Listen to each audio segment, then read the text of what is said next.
And on today's call, we have Smita and Chetna Lal of Pineapple Asset Management. So thank you both so much for being on the show today. Thank you for having us. I've been looking forward to it. Same Thank you here. so much for having us. Absolutely. I saw you, Smita, on a recent webinar as a sponsor. And so, I just love your energy. And I'm also, friends with you on Facebook, and you're always posting funny memes and videos. Yeah, I get that. And I think it's about 7 years going. So if you go back, you have a lot of funny jokes there. Yeah, I just think it makes people's day and it's a nice break between work. So that's Mhm. my little escape. I love it. I love it. Thank you. Well, I would like to start off by just kind of figuring out a little bit more about your guys' background and story. How did you get into commercial real estate? And also just the name, Pineapple Asset Management. I'd love to know where that came from. Yeah. Pineapple Asset Management. Well, that Chetna and I have always wanted something that just sounded a little different. I think you often have, capital asset partners and this and that, money Uh-huh. something. And we just wanted something that reflected a little bit more of us and our love for community and sort of fun. And pineapples are a sign of hospitality and sweetness, slightly Mm-hmm. exotic. We just liked so much of that. And Tropical, warm well, weather. wealth and abundance, yeah, Yeah. abundant, right? It's a sweet, sweet fruit. So we said pineapple asset management, and that's how that Nice. came along. And we're Perfect. sisters. We decided to Yes. partner up. We both had our own residential experiences and portfolios. I've been an agent for many years, and I think about 3 or 4 years ago, Jitna turned to me, and she was like, we've both been doing like fun things, but let's take it up a notch. And I didn't know exactly what that meant. And then we had this wonderful roller coaster ride in a very good way, where we've Mhm. gotten into commercial real estate and we've been growing and building now a commercial portfolio of multifamily units. Got it. Got it. So when did you get into commercial? When did that first start? About 3 years ago, 3.5 years Okay. ago. 2020, Yeah, 2020, right 2020. when literally right when COVID. COVID began. Yeah. So was that a good time, you think, to get started? Yeah, I would say yes. Actually, the market was hot, but we love that first deal that we found. We closed, and then 1 week later, the whole nation shut down. I think the whole Hmm. world shut down. Yeah. But it actually gave us some time to breathe and collect and learn. And it was very on the spot, and that property is a very sweet one for us. It is one that has done very well for us, so we were happy. I Great. think it's always a good time to invest. It's just doing it correctly, making sure your Mhm. numbers make sense. So I don't think there's a bad time personally. Perfect. Now, did you go into it knowing like we're going to do multifamily? Like, how did you choose that versus doing other types of commercial real estate? So we've been doing real residential, like I've been doing that for a very long time, almost 30 years, and Smita like almost 20 years, I think. So we've been just from basically buy and hold, auction, tax properties. I mean, you name it, we've pretty much bought it and tried and had fun with it. I think the only thing we don't do is a flip because we always keep all the properties. They make such good Mm-hmm. um, returns. So why give them up and flip them? It doesn't make sense. We just keep them. So all our properties have taught us so much. We thought, well, why not take it to the next level? Let's take it to apartment buildings now. We keep hearing that it's single family homes on steroids. So in Mm-hmm. 2020, both of us decided, hey, this is the time. Let's try it. Why not? And so we bought our first complex, a 36 unit, sweet little Class B complex outside of Wichita, Kansas. And as soon as we bought it, literally 1 week later, the country shut down. And we were just like, Mm-hmm. okay.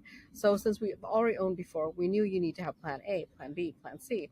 So Yeah. as soon as that happened, we knew that as soon as a tenant moves out, it's harder to show. At that time, people weren't even showing units. They were scared to Mm-hmm. get sick. Like it was just all kinds of crazy. So we Mm-hmm. had our contractors come in and renovate them. So our renovation plans, our value add plans, we implemented that every time somebody moved out. And Mm-hmm. then people loved knowing it was a brand new, clean unit, like updated, refreshed. So then it was very easy to rent.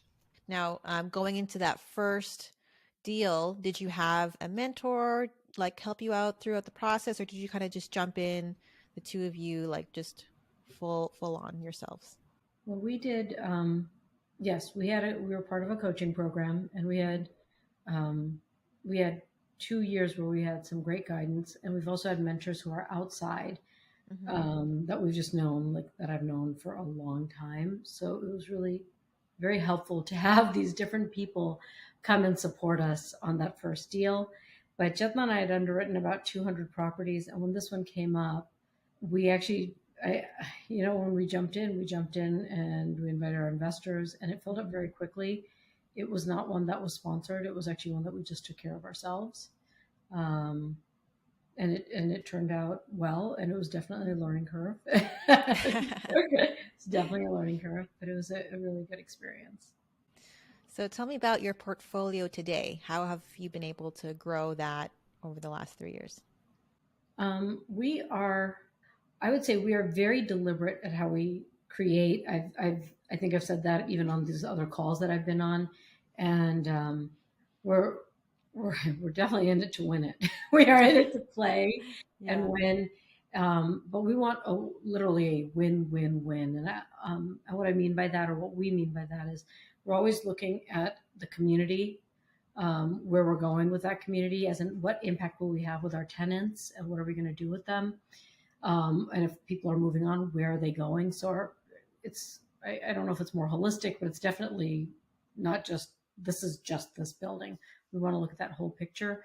We want our investors to win, so we're always looking at different ways. Like we're working, for example, one of our projects, we're doing solar, we're doing cost seg, we're doing different things to help them win. It's not just one side, like this is how you're Mm-hmm. going to make your money in this way. So we're always trying to creatively find ways that we can help them win and build wealth.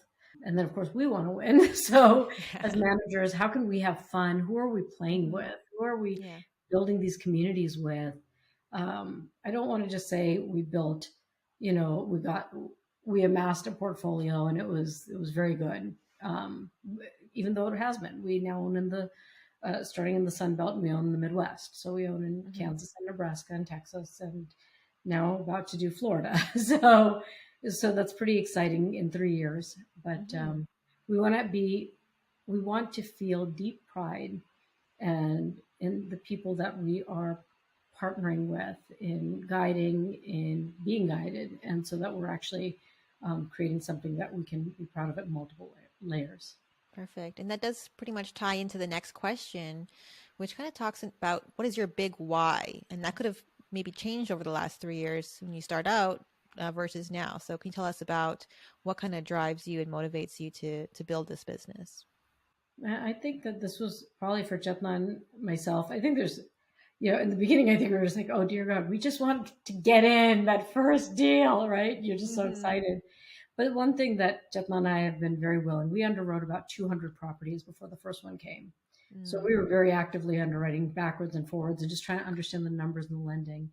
And as you do that and you get more facile, and as you're looking at the properties and saying yes and no to different ones, our why started to sort of carve out of that. So I think part of it's, as I said, to have fun. Part of it's to retire, which I tease my sister all the time, living her Florida life.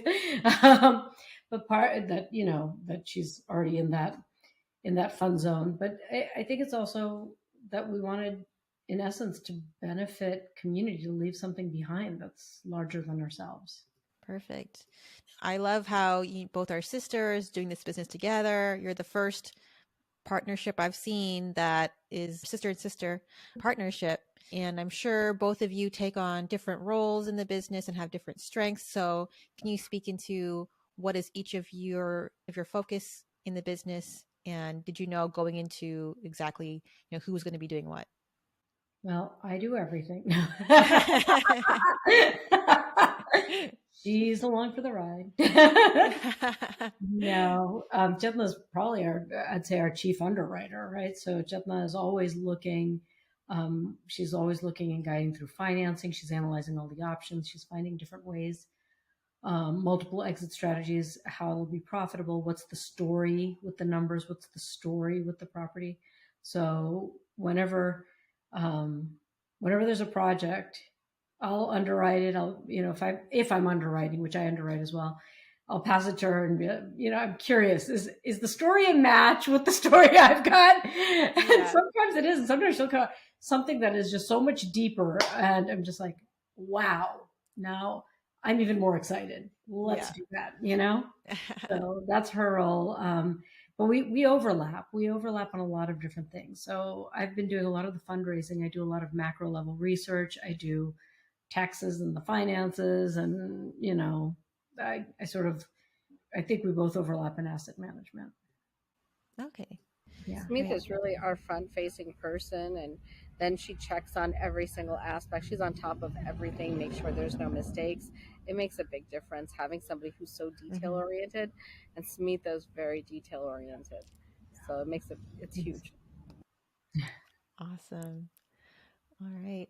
Now, as far as the underwriting goes, sounds like you guys are, underwriting a lot of deals lately. Has that, the way that you underwrite deals, has that changed at all over the years? And especially right now with the way interest rates obviously are fluctuating a lot more than we expected in the recent months.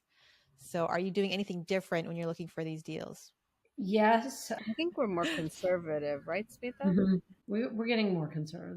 That's well put. And I was going to say we've had always like a plan A, plan B, but now if I'm not like really clear, it doesn't have to be 100%, but really clear about, okay, this is what plan A would be, and this is what plan B would be, and I feel very confident about it, then it's, let's put a pin on it. Let's just put a pin on it.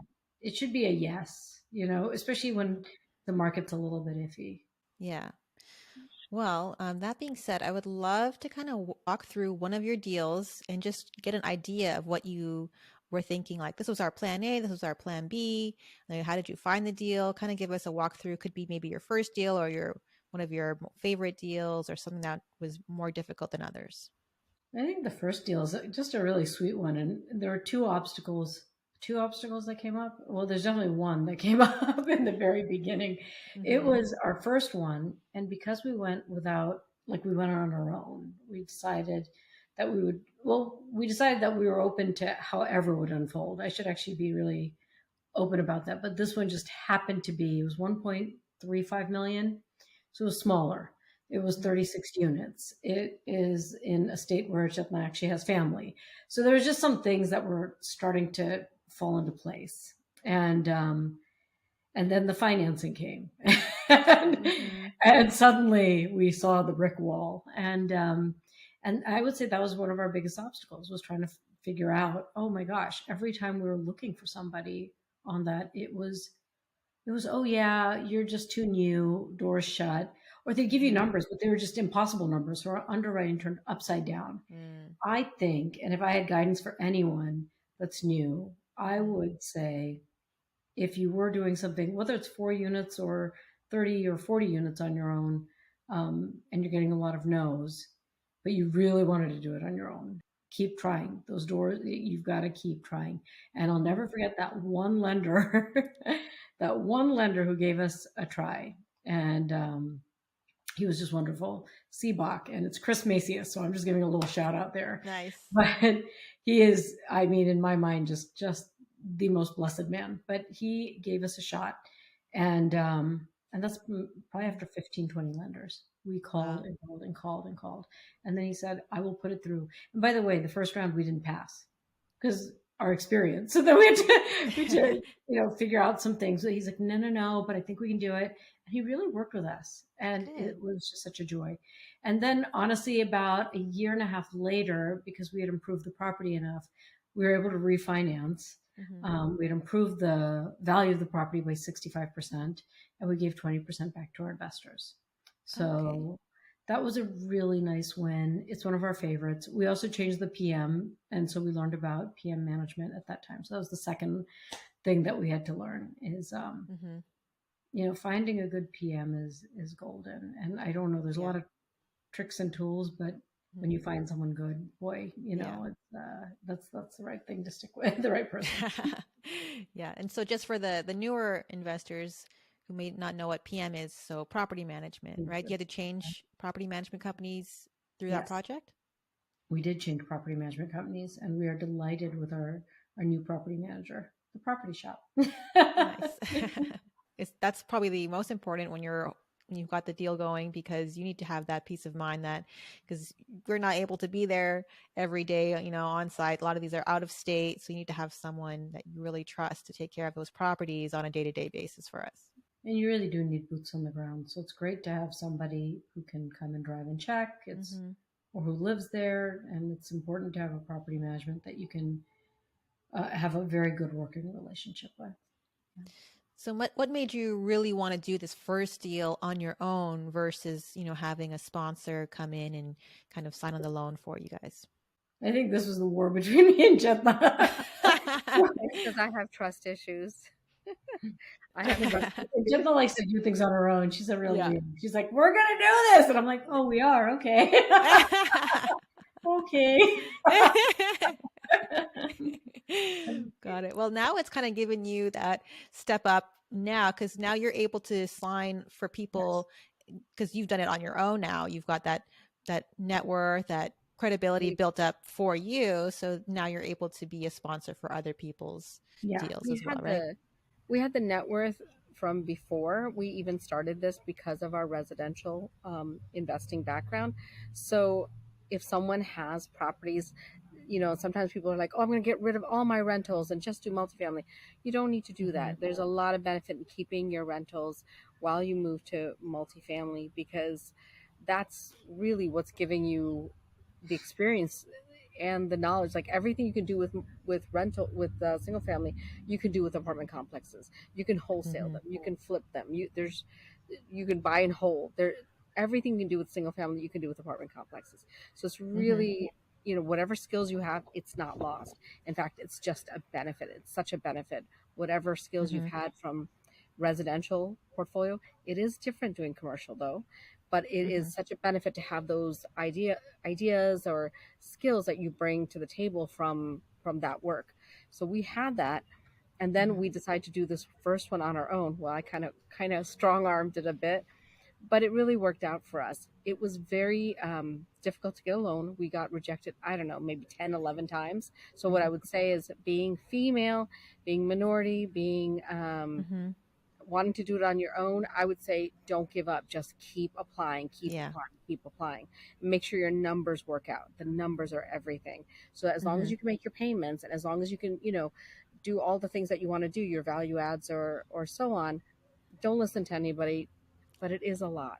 So one thing I have learned over time is partnership is so valuable. So I totally agree with Smita now. I wouldn't try to do this. I wouldn't recommend trying to do this on your own. There's so many balls you could drop that could be legal, it could be financial, that could have an impact. But if you have trust issues like me, go for it. And or if you could find somebody you really trust, go for it. I love that. Now, since the name of your company is, Pineapple Asset Management, are you guys the asset managers on all of your deals? And is that kind of a focus as far as your company goes? It's gotten to the point where I'm ready to write a book, to be completely honest. At this point, I mean, I'm at the point where as soon as I have a little time, because I'm teaching it, we're teaching it to people. We're actively explaining to people, these are the areas, this is what you want to do, these are our verticals, this is how we want to, there's just so much information. And the work I used to do back in the day as an engineer for the Pentagon is basically that, taking these very complicated processes, streamlining it, making it repeatable. So it's the exact same thing with this. It's taking these very complicated processes, streamlining them, making them simple and repeatable so that you don't let balls drop. You keep on top of everything you want to do. We end up teaching whoever we sponsor. We spend a lot of time teaching because we want them to win. We want them to succeed. We very freely and happily share information. So that is something that brings me a lot of joy. So I do a lot of that.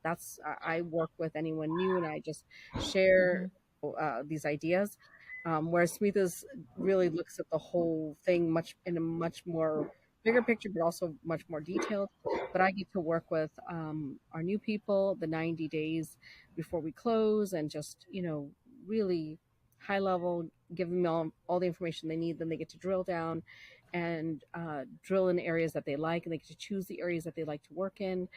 And if they don't like working in an area, let's pull some people in who do like doing that work and you can work well with. And let's create teams, because I can learn, and I have learned teams are awesome. So we Good. build teams. Yeah.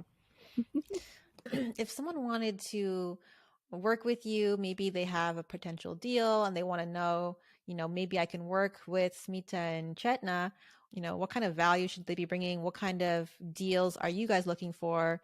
What would be kind of a win-win, so that you can potentially, maybe someone listening right now could maybe be a future partner with you guys? I would say if someone wanted to come and work with us, number one, I'd look forward to it. I think that would be wonderful. So I want to set that up and let you know, yes. yes, and then the next thing that I would say is I would really appreciate it, because we have just a lot of people who come to us, and we're also trying to perform our very best on what we already have. That if you can come as prepared as possible, that you're underwriting and you have an executive summary or report, like a questionnaire, and we have one. It's about 2 pages that can just give us that, the price, the address, the synopsis, the underwriting, the story that you think you want to tell. We understand it can change. We know that things are going to change, but if you're giving it your best bet on what you think is going to work, it makes it a lot easier for us to determine, okay, this person's really going to lead this project. They are ready. It's like a fruit that's ripe on the tree. You know what I mean? Yeah, that's good. Versus, okay, we're going to have to do hand holding, at which point, and we've done that, but we have to assess our time and time for the projects that we currently have, and the respect for the investors and everyone. And so that's a big thing that I ask, research your market. I honestly think that if a deal doesn't work out, like if someone brings it to us, it's not always, but it's more than 50% of the time because the comps analysis hasn't been fully vetted. Because usually your research on your comparables can tell you a tremendous amount. It doesn't mean you have to drive there necessarily, but you should be calling them, and you should be apartments.comming them, and you should be stalking them, and and really coming up with like I call it the SWOT analysis, strengths, weaknesses, opportunities, and threats. And just building, I mean, it's old school, business stuff, but just, okay, I feel like I know that I can get this rent because I know that these people aren't offering this. That's something that we would want. And there's one other thing. We want to have some fun with you. So, we do. We're not the sponsors that are like, hey, we're signing and we'll see you at the end.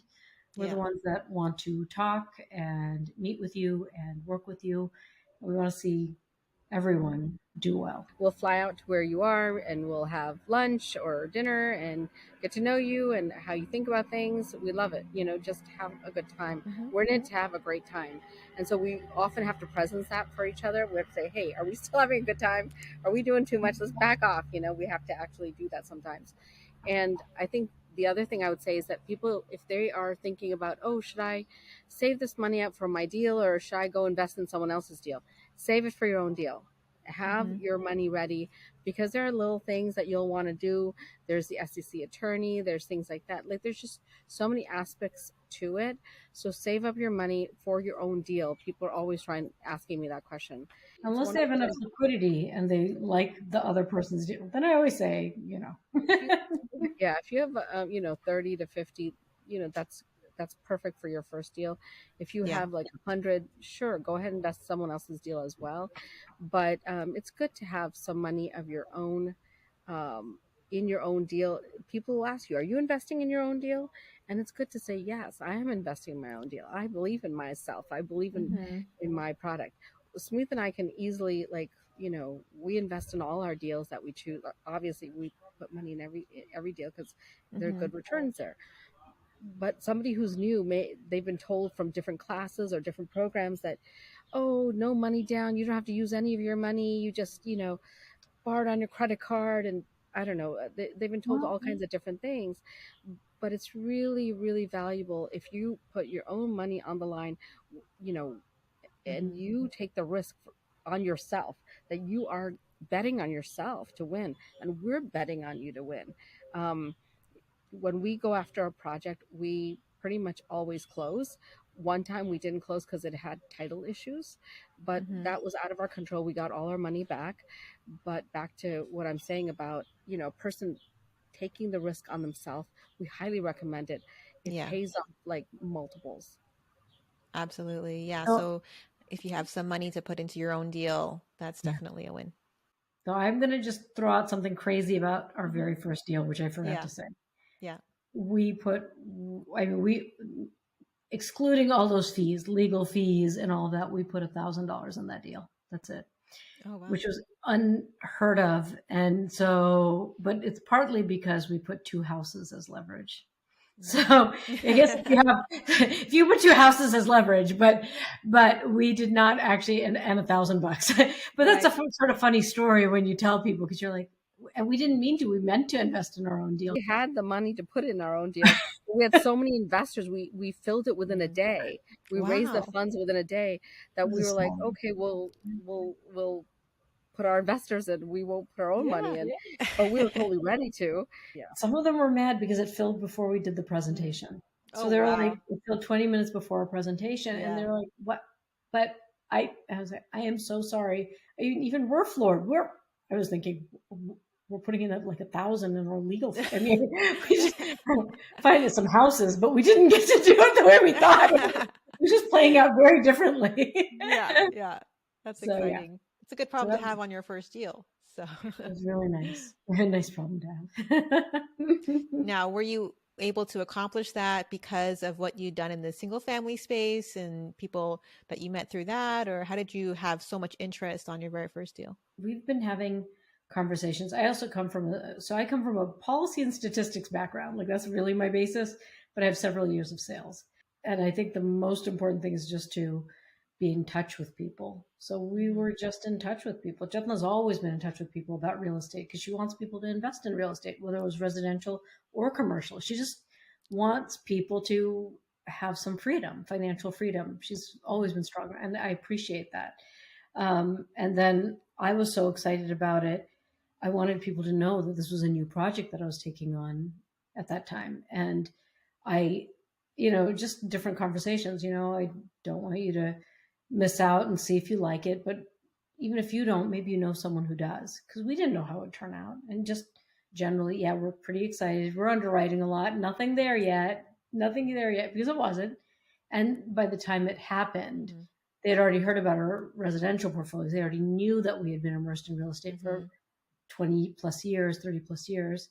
So then added together, you know what I mean? They all came out and invested at that point. Yeah. I was just saying, I had retired myself in 2014 and my parents. So anybody who knew me, I've been a pusher, pushing real estate on people because, even I was a single mom for many years, and then I also paid for my son to go to college. He has no debt. It's all because of real estate. I couldn't have done it without the real estate. So I tell everybody to invest in real estate, but invest smartly. Just don't just be random about it. Yeah, absolutely. Well, thank you both for being on the show today. Where is the best place for people to find you online if they want to learn more about you and maybe potentially work together? There's a couple places. So on Facebook, with all my jokes, that's Smita Lal, or Syndication Sisters. You can look up Syndication Sisters. You can look up pineapplepam.com. That's our website. You can also find me on LinkedIn. Chetna and I are always in touch. So don't worry. If you're in touch with me, you'll be in touch with her. The other one would be pineapplepam2020@gmail.com. So pineapplepam2020@gmail.com. Yeah. Great. And now earlier you mentioned that kind of a 2-page summary, list of things that people should have prepared if they want to present a deal to you. Is that something you'd be open to sharing with their listeners? Yeah, I can. I can email it to you, I think, and I don't know how I'll get to them, but I guess if they ask, is that? Yeah. Well, I can definitely if you send it over to me, I'll create a link. People can download it on our website. And thanks everybody for tuning in today. If you guys enjoyed today's show, please write us a 5-star review on Apple Podcast or Spotify. Every review helps us to be able to reach more and more people looking to get involved in commercial real estate. Today's show was sponsored by Synergy Capital Investments. To download your free multifamily investment guide for beginners or to schedule a call to learn about our upcoming investment projects, go to thrivewithsynergy.com. That's thrivewithsynergy.com or click on the link below.